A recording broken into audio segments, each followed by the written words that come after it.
મારી ચેનલ જ્ઞાન યાત્રા બાય કિશોર સામાણીમાં આપનું સ્વાગત છે। શીખવાની નવી ઓળખ એટલે જ્ઞાન યાત્રા બાય કિશોર સામાણી। નમસ્કાર મિત્રો, હીરા એક એવો શબ્દ જે સાંભળતા જ આંખમાં ચમક આવી જાય, પણ શું તમે ક્યારેય વિચાર્યું છે કે આ નાનો ચમકતો પથ્થર ખરેખર છે શું? એ ક્યાંથી આવે છે? એની કિંમત કરોડોમાં કેમ હોય છે? આજે આ વિડીયોમાં આપણે હીરાની સંપૂર્ણ યાત્રા કરીશું, પૃથ્વીના 3 અબજ વર્ષ જૂના પેટાળથી લઈને તમારી વીંટી સુધી। હું તમને બતાવીશ કેવી રીતે હીરો બને છે, કેવી રીતે ખાણમાંથી નીકળે છે, સુરતમાં કેવી રીતે ઘસાય છે અને છેવટે દુકાન સુધી કેવી રીતે પહોંચે છે। તો વિડીયોને અંત સુધી જોજો। દોસ્તો, હીરાનો જન્મ આપણે ધારીએ છીએ એમ નદીમાં કે ખેતરમાં નથી થતો। એનો જન્મ પૃથ્વીથી 150મી 200 કિલોમીટર નીચે મેન્ટલમાં થાય છે। ત્યાં તાપમાન 1100 ડિગ્રી સેલ્સિયસથી વધુ અને દબાણ એટલું બધું કે તમે કલ્પના પણ ના કરી શકો। ત્યાં કાર્બન છે, એ જ કાર્બન જે પેન્સિલમાં છે, પણ આટલા દબાણમાં કાર્બનના અણુઓ એકદમ નજીક આવીને સૌથી મજબૂત બંધન બનાવે છે અને હીરો બને છે। આ પ્રક્રિયા એક દિવસની નથી, લાખો વર્ષો લાગે છે। એટલે જ કહેવાય છે દરેક હીરો પૃથ્વી કરતાં પણ જૂનો હોઈ શકે છે। તો સવાલ થાય કે 200 કિલોમીટર નીચેનો હીરો બહાર કેવી રીતે આવે? જવાબ છે જ્વાળામુખી। આજથી લગભગ 1 અબજ વર્ષ પહેલા કિમ્બરલાઇટ નામનો ખાસ પ્રકારનો જ્વાળામુખી ફાટ્યો। મેઘમાં 300 કિલોમીટર પ્રતિ કલાકની ઝડપે ઉપર આવ્યો અને રસ્તામાં જે હીરા હતા તેને ઉપર ખેંચી લાવ્યો। આ રસ્તાને કિમ્બરલાઇટ પાઇપ કહે છે। આ પાઇપ ગાજરના આકારની હોય છે। દુનિયાની દરેક મોટી હીરાની ખાણ, જેમ કે બોત્સવાના, રશિયા, સાઉથ આફ્રિકા, બધી આ જ પાઇપ પર આવેલી છે। ભારતને હીરાની જનની કહેવાય છે। દુનિયાને હીરો શું છે એ ભારતે શીખવ્યું। ગોલકોંડાનો કિલ્લો યાદ છે? ત્યાં કૃષ્ણા નદીના કાંઠે લોકો રેતીમાંથી હીરા શોધતા। કોહિનૂર, જે આજે બ્રિટનના તાજમાં છે, એ પણ ગોલકોંડામાંથી જ મળ્યો હતો। ઉપરાંત ગ્રેટ મોગલ, હોપ ડાયમંડ જેવા પ્રખ્યાત હીરા બધા ભારતના જ છે। ત્યારે હીરાને ધન નહીં પણ શક્તિ, ભાગ્ય અને રક્ષાનું પ્રતીક માનતા। 1725 સુધી દુનિયામાં મળતા 100% હીરા ફક્ત ભારતમાંથી જ આવતા હતા। પછી ભારતની ખાણો ખાલી થઈ। 1725માં બ્રાઝિલમાં હીરા મળ્યા અને પછી 1866માં સાઉથ આફ્રિકામાં। કહેવાય છે કે એક બાળક નદી કિનારે રમતો હતો અને તેને ચમકતો પથ્થર મળ્યો, જે 21 કેરેટનો હીરો નીકળ્યો। પછી તો હજારો લોકો આફ્રિકા દોડી ગયા। ત્યાંથી ધ બેયર્સ કંપની બની, જેણે દુનિયાના હીરાના બજારને કંટ્રોલ કર્યું। અને આજે તો કેનેડા, રશિયા, ઓસ્ટ્રેલિયામાં પણ હીરા નીકળે છે। આ છે દુનિયાની સૌથી મોટી હીરાની ખાણોનો નજારો। આને ઓપન પીટ માઇનિંગ કહે છે। તમે જુઓ છો એ ખાડો 500 મીટરથી 700 મીટર ઊંડો અને 1.5 કિલોમીટર પહોળો હોય છે। રોજ સવારે બ્લાસ્ટિંગ કરીને ખડકો તોડવામાં આવે છે। પછી 300 ટનની ક્ષમતાવાળી વિશાળ ડમ્પર ટ્રકો દિવસ રાત માટી બહાર કાઢે છે। આ માટીને કિમ્બરલાઇટ એસ્ક કહે છે। આ એસ્કને ક્રશરમાં નાખી નાના ટુકડા કરી ધોઈને પ્રોસેસિંગ પ્લાન્ટમાં મોકલાય છે। હવે આંકડો સાંભળો, 250 ટન એસ્કમાંથી માંડ 1 કેરેટ એટલે 0.2 ગ્રામ હીરો મળે છે। એટલે એક નાની 50 સેન્ટની વીંટી માટે લગભગ 1000 ટન માટી ખોદવી પડે। આ જ કારણથી હીરોને સૌથી દુર્લભ અને કિંમતી માનવામાં આવે છે। જ્યારે ખાડો 600 મીટરથી વધુ ઊંડો થઈ જાય ત્યારે ઓપન પીટમાં કામ કરવું જોખમી અને મોંઘું થઈ જાય। ત્યારે શરૂ થાય છે અંડરગ્રાઉન્ડ માઇનિંગ। માઇનર્સ સવારે લિફ્ટમાં બેસીને 1 કિલોમીટર નીચે જાય છે। નીચે તાપમાન 50 ડિગ્રી સુધી હોય, અંધારું હોય। તેઓ ડ્રીલ મશીનથી ટનલ બનાવે છે અને કિમ્બરલાઇટ ખડકને તોડે છે। આ ખડકને કન્વેયર બેલ્ટ પર મૂકીને ઉપર લાવવામાં આવે છે। નીચે ઓક્સિજન, પાણીનું લીકેજ અને ખડક પડવાનો ભય હંમેશા રહે। સલામતી માટે દરેક માઇનર પાસે હેડલેમ્પ, રેસ્ક્યુ સાધન હોય છે।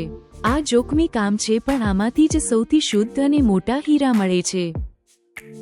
ખાણમાંથી આવેલી માટી સીધી હીરો નથી હોતી, એને ડીએમએસ પ્લાન્ટમાં લઈ જવાય છે। ત્યાં પહેલા પથ્થરોને ક્રશ કરી પાણીથી ધોવાય છે। પછી આવે છે જાદુઈ ટ્રીક। હીરામાં એક ખાસ ગુણ છે, એ પાણીને ચોંટે નહીં પણ ગ્રીસને ચોંટે. એટલે ગ્રીસ લગાડેલા વાઇબ્રેટિંગ ટેબલ પરથી આઈસ વહે ત્યારે હીરો ચોંટી જાય છે.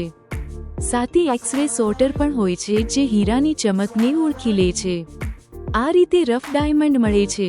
પછી સોર્ટિંગ હાઉસમાં અનુભવી લોકો 10x લૂપથી દરેક હીરાને જોઈને કદ, રંગ, આકાર પ્રમાણે 100મી વધુ કેટેગરીમાં અલગ કરે છે.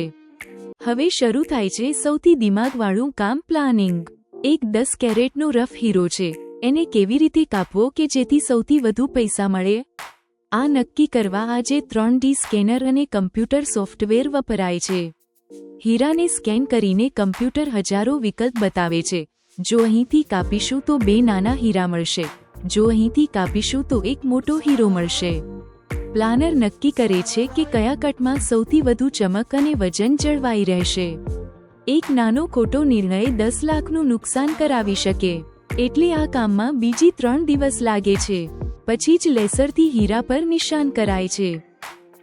પ્લાનિંગ પછી બ્રુટિંગ એટલે ગોળ આકાર આપવો. કહેવત છે હીરાને હીરા જ કાપી શકે. એ સાચું છે.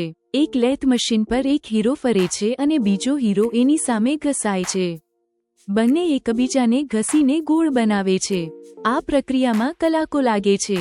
આનાથી હીરાની ફરતે જે પાતળી ધાર બને છે એને ગર્ડલ કહે છે. આ ગર્ડલ જ હીરાનો પાયો છે. એના પર જ 58 ફેસેટ્સ બનશે. આ કામમાં ધૂળ પણ હીરાની જ નીકળે છે, જેને ભેગી કરીને પોલિશિંગમાં વાપરવામાં આવે છે. આ સૌથી અગત્યનો સીન છે, પોલિશિંગ. આ જ્યાં હીરો સામાન્ય કાચમાંથી ચમકતો હીરો બને છે. કારીગર, જેને ઘસુ કહે છે, હીરાને એક દાંડી પર લગાડીને 3000 RPM પર ફરતા તાંબાના પૈડા પર ઘસે છે.